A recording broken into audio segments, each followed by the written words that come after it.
What's up, guys? Trey Pace here with the Toro BJJ Move of the Week. I'm here with Joey. We're going to be going over something I call the straight jacket, right? Well, I didn't call it that, but that's what it's been deemed.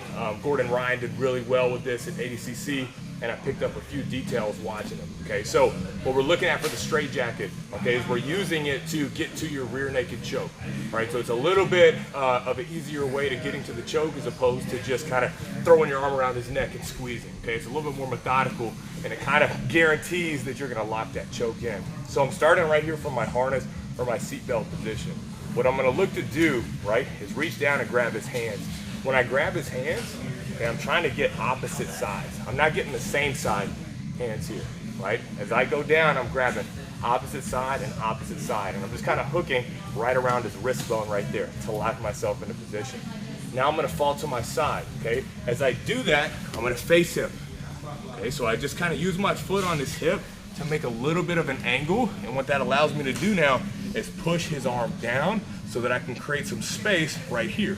That space is going to get occupied by my foot. So I'm bringing my foot, that hook right there that was on the back, I'm bringing up over his shoulder and I'm locking it right there on top of his forearm. Now what I'm going to do is smash that arm down, and all I'm doing is just kicking straight down, and then I'm hiding my foot behind his back. And that just takes that arm out of commission for a second, okay?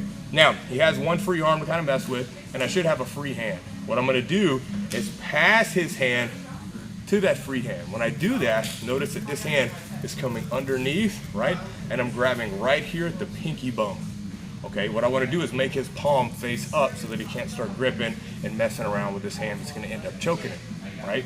What I'm going to do is push it down just a little bit. Now my free hand becomes my choking hand. I'm going to take the blade of my wrist, the thumb right there, and jam it right underneath his mandible. Okay, so I'm just going right underneath his jaw, right there on the opposite side. So I'm not going straight for the choke, because they'll tuck their chin right there. This is how Gordon was able to get people.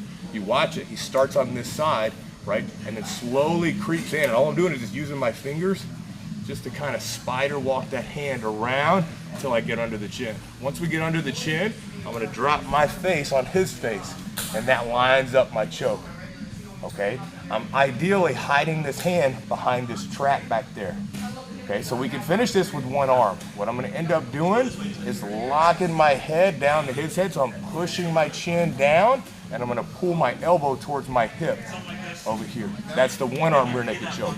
For the two arm, if I can't finish it with one, all I do is release, retract, bring this arm out, and then I can finish a regular rear naked choke with two arms.